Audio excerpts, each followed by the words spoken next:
did not get as close to their date as Lainey Hamilton has been to Caitlin Clark all night tonight. Are you talking about my high school experience? Clark connects on a deep three. Unrivaled begging Clark. Caitlin Clark steals spotlight from Unrivaled as league ratings disappoint despite Angel Reese's presence. Feature 36 WNBA players competing from January 17th through March 17th. However, Caitlin Clark, arguably the most famous player in women's basketball, has chosen to rest and focus on training for the upcoming WNBA season. Instead of joining Unrivaled, Clark has been attending college games from Iowa, and most recently was a guest of Taylor Swift and Travis Kelce to watch the Chiefs win over the Texans in the NFL divisional round. I think she has other goals in mind. She could have joined the Unrivaled League, which would have been good for the league and her in terms of views and good competition heading into the next WNBA season. But it seems Clark would rather continue to grow her brand. Unrivaled's ratings and viewer struggles. Because of Clark, Unrivaled averaged 312,000 viewers for its first doubleheader on TNT and True TV. While the games set records for women's basketball viewership on these networks, they fell short of expectations. By comparison, the WNBA saw Caitlin Clark's debut game draw 2.1 million viewers, showcasing her unprecedented star power.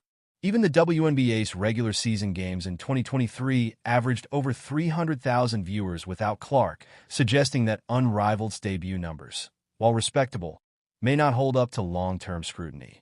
Social media, however, was a bright spot for Unrivaled, with TikTok content generating 1.75 million views in its first week, far outpacing previous engagement with professional women's basketball content.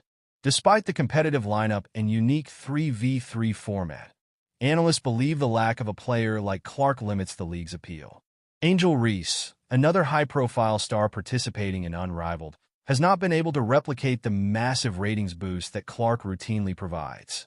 Honestly, I don't think the numbers are bad. The league is only a week into its first season. Give them time. What I have noticed that has been missing is more marketing, informing the public more about the league, because when it comes to sponsorships and others, I think they have fallen short. I do not know if it is because of lack of income or because of the plan. Caitlin Clark in the NBA All-Star Game? Unrivaled's debut week still has time to grow its audience. Its numbers, while modest, reflect a solid foundation for a startup league. The league's innovative gameplay and star-studded rosters could capture more attention as the season progresses. Meanwhile, rumors are swirling about Caitlin Clark potentially participating in the NBA All-Star Weekend, where she could face off against sharpshooter Klay Thompson in an epic three-point contest. Such an appearance could boost visibility not only for Clark, but for women's basketball as a whole.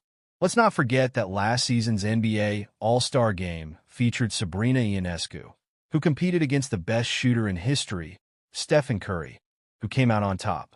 At the time of the 2024 All-Star Game, Clark was still in college at the University of Iowa, where she became the NCAA Division I all-time scoring leader, men and women. Now at the professional level, a 2-on-2 between the Splash Brothers, Klay and Curry, against Sabrina and Clark would be a great show.